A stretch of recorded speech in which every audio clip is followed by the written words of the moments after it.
परिचय। माँ, उस विशाल पहिए को देखो, वह गतिशील है। हाँ, वो विशाल पहिया गतिमान है। गति क्या होती है माँ? गति भौतिक विज्ञान का एक महत्वपूर्ण अध्याय है। इस संसार में हर चीज गतिशील है। वो कैसे?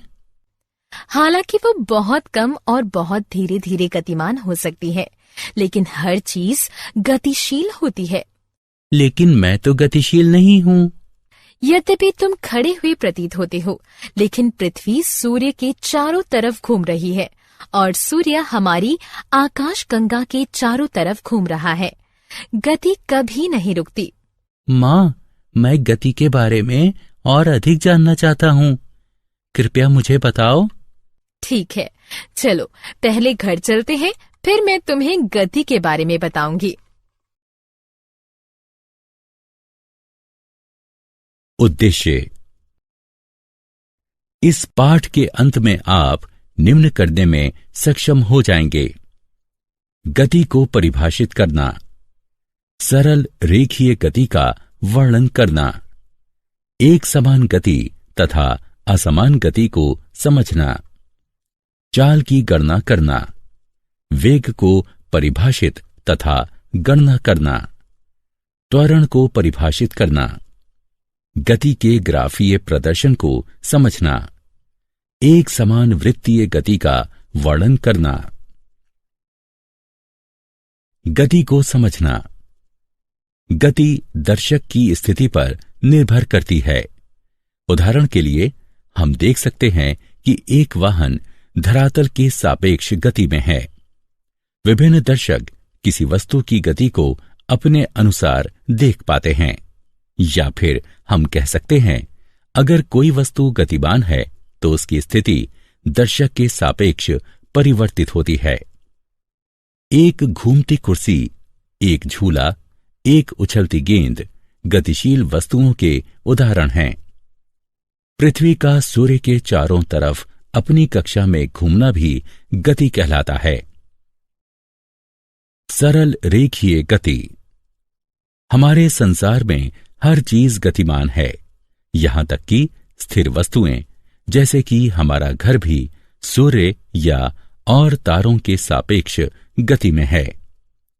गति पूर्णता ऊर्ध्वाधर, जैसे कि एक गिरता हुआ पत्थर, पूर्णता क्षैतिज, जैसे कार का राजमार्ग पर चलना, या तिरछी, जैसे एक हवाई जहाज का रनवे पर एक कोण पर उड़ान भरना होती हैं।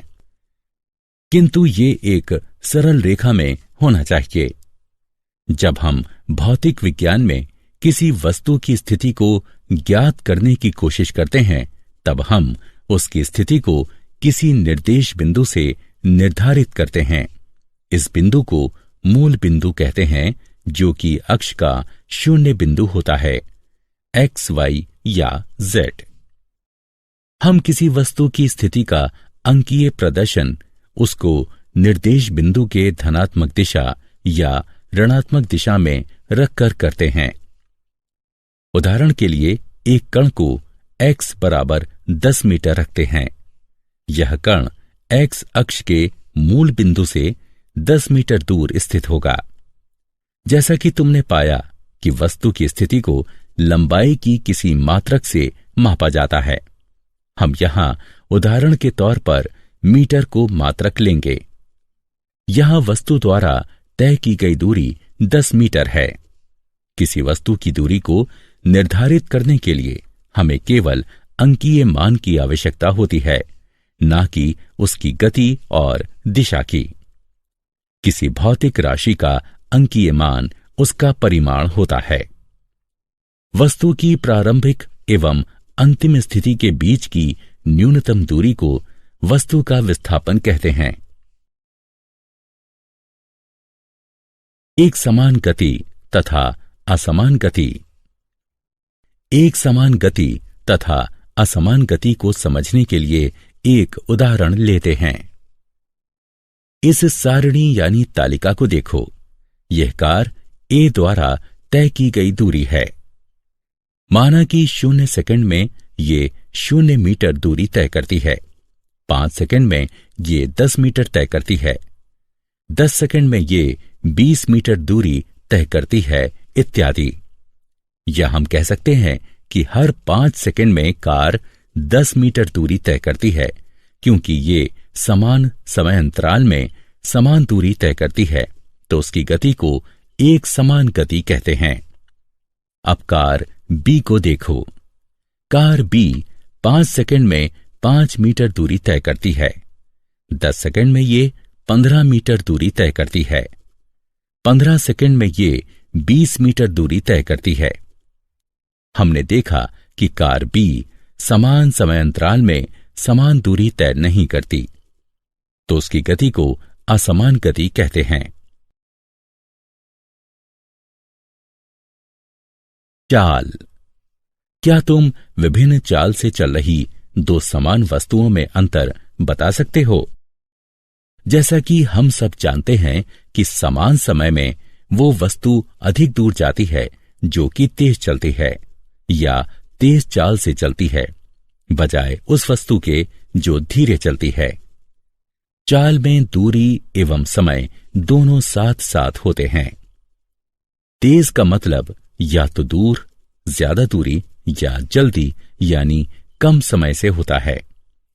किसी वस्तु की चाल को दुगना करने का मतलब होता है कि समान समय में दुगनी दूरी तय करना। किसी वस्तु की चाल को दुगना करने का मतलब निर्धारित दूरी के लिए आवश्यक समय को आधा करना भी होता है। वस्तु द्वारा इकाई समय में तय की गई दूरी के उपयोग से उस वस्तु की गति की दर प्राप्त की जा सकती है। चाल का मात्रक मीटर प्रति सेकंड होता है। इसे इस चिन्ह द्वारा प्रदर्शित किया जाता है। अधिकतर अवस्थाओं में वस्तुएं असमान गति में होती हैं, इसलिए हम उन वस्तुओं की गति की दर को उनकी औसत चाल के रूप में व्यक्त करते हैं। वस्तु की औसत चाल उसके द्वारा तय की गई कुल दूरी को कुल समय अवधि से भाग देकर प्राप्त की जा सकती है।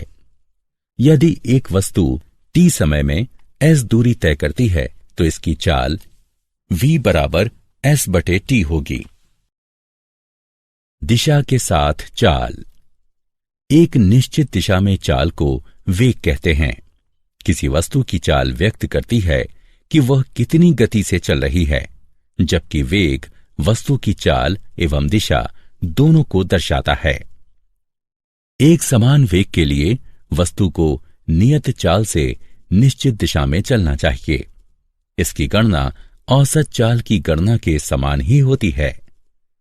औसत वेग को प्रारंभिक वेग और अंतिम वेग के अंकगणितीय माध्य के द्वारा प्राप्त किया जा सकता है। औसत वेग बराबर प्रारंभिक वेग जमा अंतिम वेग बटे 2।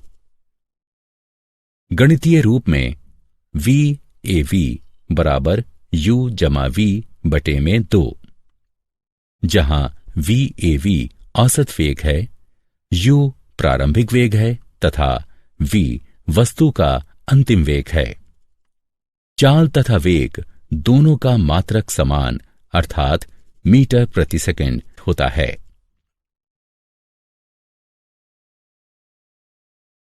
वेग में परिवर्तन की दर। वस्तु के प्रति इकाई समय में वेग परिवर्तन की माप को त्वरण कहते हैं। एक दिशा में त्वरण वस्तु की गति के बढ़ने या घटने का माप है। त्वरण वेग के परिमाण एवं दिशा में परिवर्तन की दर को व्यक्त करता है। त्वरण का मात्रक मीटर प्रति वर्ग सेकंड है। वस्तु के प्रति इकाई समय में वेग परिवर्तन की माप है, अर्थात त्वरण समय अवधि में वेग परिवर्तन के बराबर होता है। यदि एक वस्तु का वेग प्रारंभिक वेग u से t समय में बदलकर v हो जाता है तो त्वरण a निम्न होगा, a बराबर v घटा u बटे में t। एक समान या नियत परिमाण वाले त्वरण एक प्रकार की गति होती है जिसमें इसका वेग समान समय अंतराल में समान रूप से बदलता है। दूसरी ओर यदि एक वस्तु का वेग असमान रूप से बदलता है तो वो असमान त्वरण से चलती है।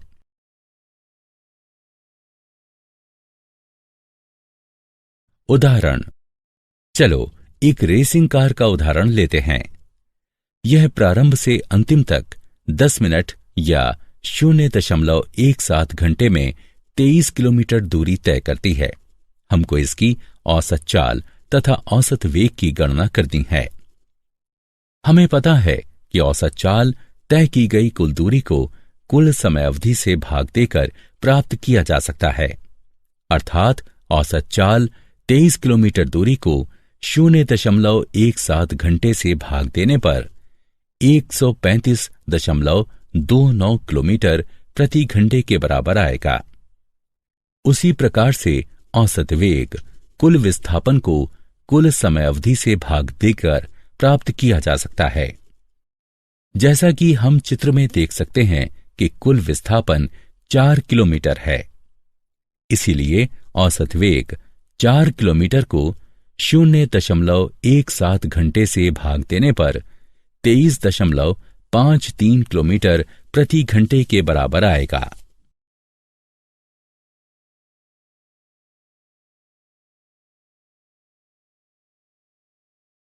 गति का ग्राफीय प्रदर्शन। एक ग्राफ दो प्रकार के आंकड़ों में संबंध का चित्रीय प्रदर्शन है, जिसमें एक प्रकार के आंकड़े निर्भर चर तथा दूसरे प्रकार के आंकड़े स्वतंत्र चर होते हैं।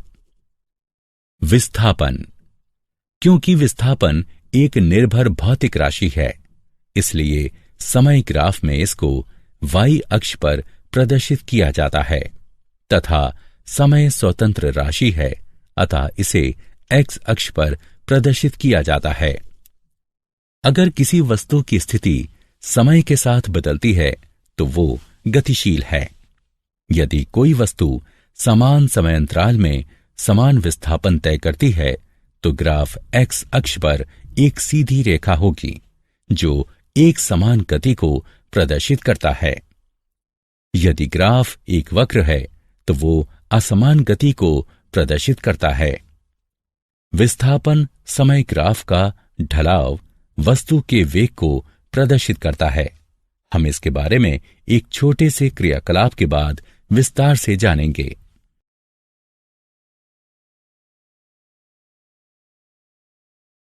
दूरी समय ग्राफ। दूरी समय ग्राफ के द्वारा हम गति के बारे में काफी अध्ययन कर सकते हैं। चलो अक्षों को देखते हैं। समय हमेशा x अक्ष पर यानी ग्राफ के निचले हिस्से पर अंकित किया जाता है। x अक्ष पर जितना दाईं तरफ बढ़ेंगे उतना ही समय प्रारंभ से ज्यादा होगा। दूरी हमेशा y अक्ष पर यानी ग्राफ की भुजा पर अंकित किया जाता है। ग्राफ में हम जितना ऊपर की तरफ बढ़ेंगे उतनी ही प्रारंभ से दूरी ज्यादा होगी। यदि कोई वस्तु गतिशील नहीं है तो उसको दूरी समय ग्राफ पर एक क्षैतिज रेखा से प्रदर्शित किया जाता है। हम देख सकते हैं कि अगर समय ग्राफ में दाईं तरफ बढ़ रहा है लेकिन दूरी में कोई परिवर्तन नहीं हो रहा है तो वो गतिशील नहीं है। हम ये कहते हैं कि वो वस्तु स्थिर है। यदि कोई वस्तु एक नियमित गति से गतिमान है तो वो दिए गए समय में समान दूरी से बढ़ेगी। ग्राफ में हम देख सकते हैं कि समय दाईं तरफ बढ़ रहा है तथा दूरी समय के साथ नियमित बढ़ रही है। इसका मतलब है कि वस्तु नियत गति से चलती है। नियत गति को ग्राफ में एक सीधी रेखा से प्रदर्शित किया जाता है। वेग समय ग्राफ। वेग समय ग्राफ को चाल समय ग्राफ भी कहा जाता है। चाल समय ग्राफ दूरी समय ग्राफ जैसा दिखाई पड़ता है। समय x अक्ष पर अंकित किया जाता है। चाल या वेग हमेशा y अक्ष पर अंकित किया जाता है। चाल समय ग्राफ पर एक सरल क्षैतिज रेखा दर्शाती है कि चाल नियत है, अर्थात ये समय के साथ बदल नहीं रही है। जब ग्राफ बढ़ती चाल को दर्शाता है तब गतिशील वस्तु त्वरित हो रही है। जब ग्राफ घटती चाल को दर्शाता है तब गतिशील वस्तु मंदित हो रही है। यह वस्तु के असमान त्वरित गति का वेग समय ग्राफ है। ग्राफीय विधि से गति के समीकरण। गति के 3 समीकरण निम्नलिखित हैं। v बराबर u जमा at, s बराबर ut जमा 1/2 at वर्ग, 2as बराबर v का वर्ग घटा u का वर्ग, जहां u वस्तु का प्रारंभिक वेग है जो कि t समय के लिए एक समान त्वरण a से चलती है, v अंतिम वेग है तथा t समय में वस्तु के द्वारा तय की गई दूरी s है। पहला समीकरण वेग एवं समय में संबंध व्यक्त करता है। दूसरा समीकरण समय एवं स्थिति के बीच संबंध व्यक्त करता है। तीसरा समीकरण वेग एवं स्थिति के बीच संबंध व्यक्त करता है, जिसे पहले तथा दूसरे समीकरण से प्राप्त किया जा सकता है। वेग समय संबंध के लिए समीकरण।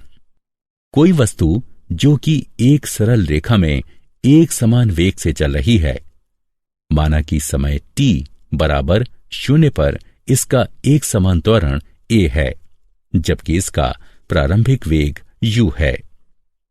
त्वरण के परिणाम स्वरूप इसका वेग t समय में बढ़कर v यानी अंतिम वेग हो जाता है तथा t समय में वस्तु s दूरी तय करती है।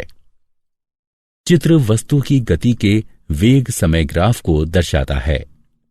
vt ग्राफ का ढलाव गतिशील वस्तु का त्वरण दर्शाता है।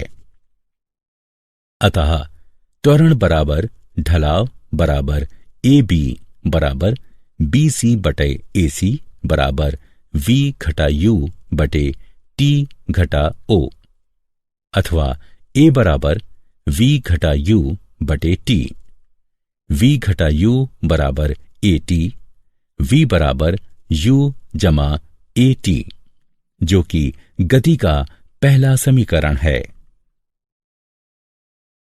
समय स्थिति संबंध के लिए समीकरण। माना कि कोई वस्तु t समय में a त्वरण से s दूरी तय करती है। वस्तु के द्वारा तय की गई दूरी वेग समय ग्राफ में घिरे क्षेत्र द्वारा प्राप्त की जाती है। अतः तय की गई दूरी s बराबर समलंब ABDO का क्षेत्रफल बराबर आयत ACDO का क्षेत्रफल जमा DABC का क्षेत्रफल बराबर OD गुणा OA जमा 1/2 BC गुणा AC बराबर T गुणा U जमा 1/2 V घटा U गुणा T। हल करने पर हमें प्राप्त होगा बराबर UT जमा 1/2 V घटा U गुणा T। गति के पहले समीकरण से हम जानते हैं कि V घटा U बराबर AT है, या हम लिख सकते हैं कि V बराबर U जमा AT। अतः S बराबर UT जमा 1/2 AT गुणा T। S बराबर UT जमा 1/2 AT वर्ग। यह गति का दूसरा समीकरण है।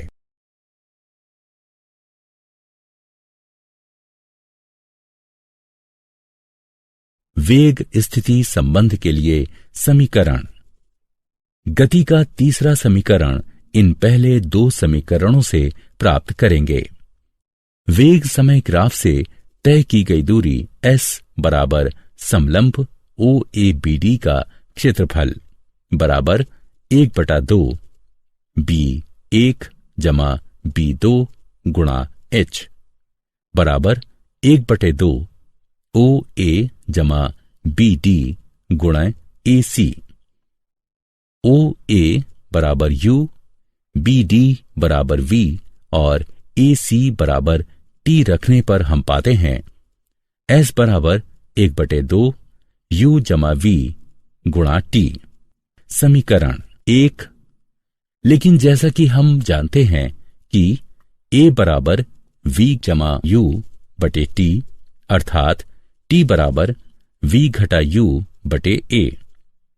टी का दिया हुआ मान दिए गए समीकरण 1 में रखने पर हम पाते हैं वी वर्ग माइनस यू वर्ग बराबर 2as बराबर वी जमा यू वी घटा यू। सूत्र ए वर्ग घटा बी वर्ग बराबर ए जमा बी ए घटा बी का उपयोग करके हम पाते हैं वी जमा यू वी घटा यू बराबर 2as। वी वर्ग घटा यू वर्ग बराबर 2as। यह गति का तीसरा समीकरण है। एक समान वृत्तीय गति। किसी वस्तु का एक वृत्तीय पथ पर एक समान चाल से घूमने को एक समान वृत्तीय गति कहते हैं। वस्तु की घूर्णन अक्ष से दूरी हमेशा एक समान रहती है। जब कोई वस्तु एक वृत्त में घूमती है तो उसकी दिशा निरंतर बदलती रहती है। हिंडोला एक समान वृत्तीय गति का एक उदाहरण है। उपग्रह जैसे कि कृत्रिम उपग्रह या चंद्रमा जो पृथ्वी की कक्षा में घूम रहे हैं उनकी गति एक समान वृत्तीय गति जैसी है। ग्रह जो सूर्य की कक्षा में घूम रहे हैं उनकी गति एक समान वृत्तीय गति जैसी है। क्या आप जानते हैं सर आइजैक न्यूटन सदी के सबसे प्रभावी वैज्ञानिकों में से एक हैं। उन्होंने बहुत सारे सिद्धांत दिए हैं तथा बहुत सारे क्षेत्रों जैसे कि भौतिकी, गणित तथा दर्शन में महत्वपूर्ण योगदान दिया है। इंग्लैंड में पैदा हुए सर आइजैक न्यूटन बहुत प्रभावी भौतिक शास्त्री, गणितज्ञ, दार्शनिक, रसायनविद तथा ब्रह्मज्ञानी थे। न्यूटन की गति के 3 नियम वस्तु की गति पर लगने वाले बल से संबंधित हैं। जॉन्स केपलर ने खगोल के क्षेत्र में अपने अद्भुत कार्य से 17वीं सदी में विज्ञान में क्रांति लाने में योगदान दिया।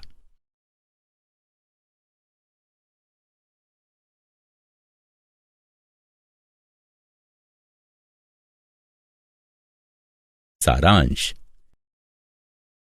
आइए हमने जो कुछ सीखा है उसे संक्षेप में दोहराएं। स्थिति में परिवर्तन एक गति है। इसकी व्याख्या तय की गई दूरी या विस्थापन के रूप में की जा सकती है। एक वस्तु की गति का समान या असमान होना उस वस्तु के वेग पर निर्भर करता है जो कि नियत है या बदल रहा है। प्रति इकाई समय में वस्तु के द्वारा तय की गई दूरी उसकी चाल होती है और प्रति इकाई समय में हुआ विस्थापन उसका वेग होता है। किसी वस्तु का त्वरण प्रति इकाई समय में उसके वेग में होने वाला परिवर्तन है। ग्राफों के द्वारा वस्तु की समान और असमान गति को दर्शाया जा सकता है। एक समान त्वरण से चल रही एक वस्तु की गति की व्याख्या निम्न 3 समीकरणों के माध्यम से की जा सकती है। v बराबर u जमा at, s बराबर ut जमा 1/2 at वर्ग, 2as बराबर v वर्ग घटा u वर्ग, जहां u वस्तु का प्रारंभिक वेग है जो कि t समय के लिए एक समान त्वरण a से गति करती है। इसका अंतिम वेग v है और t समय में तय की गई दूरी s है। अगर कोई वस्तु वृत्तीय पथ पर एक समान चाल से चलती है तो उसकी गति को एक समान वृत्तीय गति कहा जाता है।